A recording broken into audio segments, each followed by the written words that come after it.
Olá, benditos! Neste capítulo encontramos o rei Davi em seu belo palácio de cedro. A madeira de cedro era muito valorizada naquela época. Isso significa que Davi morava em um palácio muito caro e muito bonito. E lá estava ele, em completa paz, porque o Senhor lhe tinha dado descanso de todos os seus inimigos em redor. Foi quando ele lembrou que a arca de Deus permanecia em uma simples tenda, enquanto ele morava em um palácio suntuoso. Davi estava na companhia do profeta Natã e compartilhou com ele a sua preocupação. E sem dizer as palavras específicas, Davi demonstrou a intenção de construir um templo ao Senhor para substituir aquela tenda. O tabernáculo era perfeitamente adequado para Israel durante o seu período no deserto, porque eles se moviam constantemente.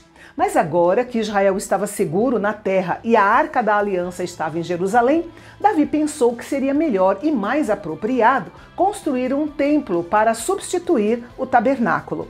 O conselho do profeta Natã foi que Davi fizesse tudo o que estivesse no seu coração, porque certamente o Senhor aprovaria.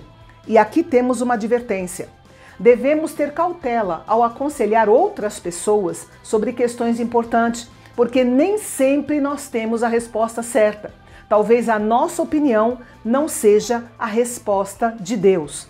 O profeta Natã deu a sua opinião pessoal sobre o sonho de Davi. Afinal, que mal havia em Davi querer construir um templo para o Senhor? Mas, naquela mesma noite, o Senhor deu uma mensagem para que o profeta Natã entregasse a Davi, e ele fez isso fielmente.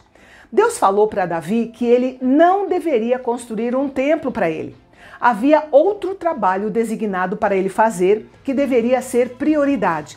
O Senhor nunca tinha tido uma casa construída para ele. O tabernáculo havia servido até então e poderia servir por mais algum tempo. Deus lembrou Davi que o tinha levado do pasto das ovelhas ao trono, o tinha protegido de todos os seus inimigos e tinha engrandecido seu nome como o nome dos grandes homens que havia na terra. Depois, Deus prometeu especificamente uma monarquia hereditária para a descendência de Davi. Era importante para Deus repetir essa promessa especificamente porque nunca um rei havia sido sucedido por seu filho em Israel.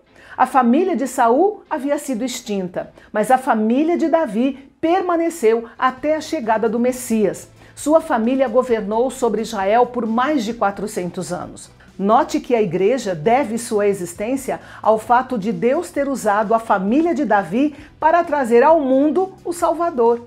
E se há um futuro para Israel, é porque Deus deu a Davi um trono para sempre. Davi tinha um desejo, um sonho de construir um templo para Deus. Deus não quis que ele construísse, mas honrou sua intenção. Deus disse que um descendente seu iria construí-lo. Note que há algumas coisas que queremos dar a Deus, mas somos impedidos de dar. Nesses casos, Deus recebe com alegria a nossa intenção. O profeta Natã entregou a mensagem de Deus a Davi na sua íntegra.